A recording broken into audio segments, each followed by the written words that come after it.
Schizophrenia. It's been around as long as humans have walked on Earth. Evidence of disorder goes back to the ancient Greeks.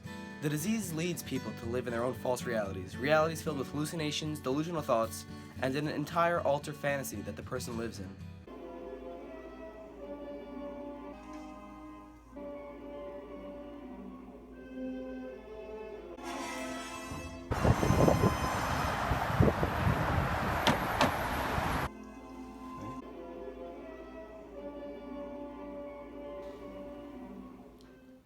Severe paranoia sets in, and soon not even family is trustworthy.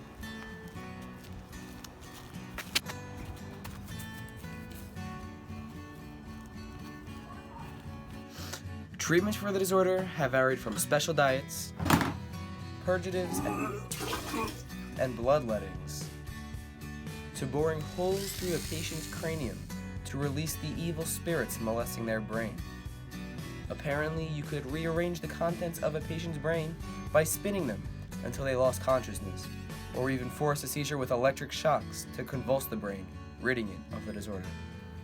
Schizophrenics were often seen as a lost cause and were simply left for a life of solitary confinement. We travel to Portugal, where in 1935, a scientist by the name of Antonio Moniz developed the original lobotomy. The lobotomy would target the frontal lobe, the section of the brain associated with behavior and personality. The operation was deemed a success for schizophrenic patients and won Moniz a Nobel Peace Prize. No longer would the patients be forced to undergo the wild array of potential treatments. The lobotomy was now seen as the answer to this problem that had plagued humans in all of their existence. In 1945, an Italian psychiatrist, Walter Freeman, developed the transorbital lobotomy, a modified version of Moniz's lobotomy that involved the use of an ice pick to penetrate the brain via the eye socket, and then it would be wiggled around to tear the nerve connections in the frontal lobe of the brain. Eventually, the procedure became so common and so easily undergone that over 50,000 lobotomies were conducted in the US alone, with doctors such as Freeman performing multiple lobotomies every single day.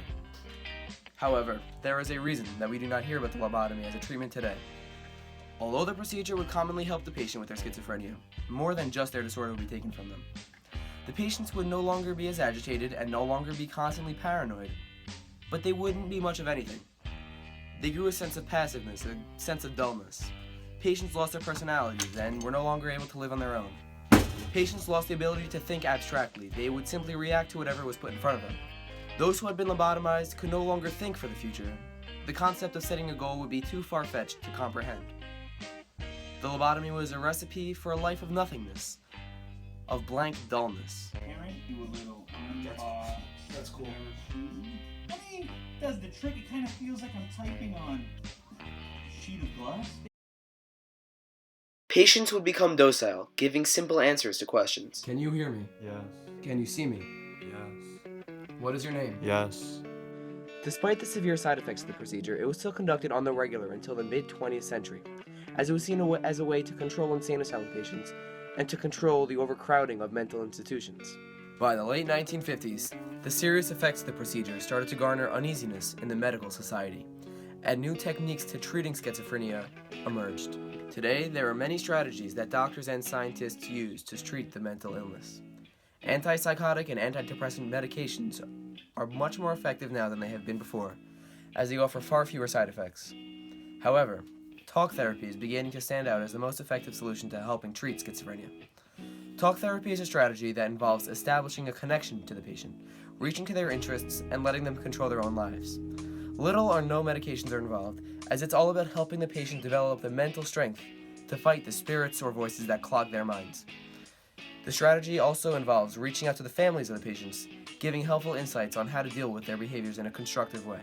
The new method also values the importance of early intervention, where patients are bombarded with help even before they have had a psychotic episode, which is a dramatic and often devastating break from reality that is a telltale sign of the disease. What makes this treatment unique is that it focuses deeply on family relationships early in the patient's life, even before an official diagnosis is made. This tactic helps the patient be prepared for when there is a psychotic episode, so the fall from reality isn't as nearly significant as it could be. It is important that we continue to implement the philosophy of talk therapy, as it is the only solution found that doesn't come with severe side effects like the lobotomy and taking meds. While it is impossible to actually get rid of the disease, as it is a genetic disorder, talk therapy has proven to be the most successful and effective way to help schizophrenics remain an active piece of society. Unfortunately, the lobotomy is still being utilized today. Although it is a much more elegant procedure, it can still be avoided if proper steps are taken earlier in the patient's life. It is important that word is spread about the effectiveness of talk therapy, as numerous studies have found it to be successful. If there is raised awareness about the new methods of treatment, there would likely be a complete extinction of the lobotomy and a significant decrease in the use of ineffective medicine.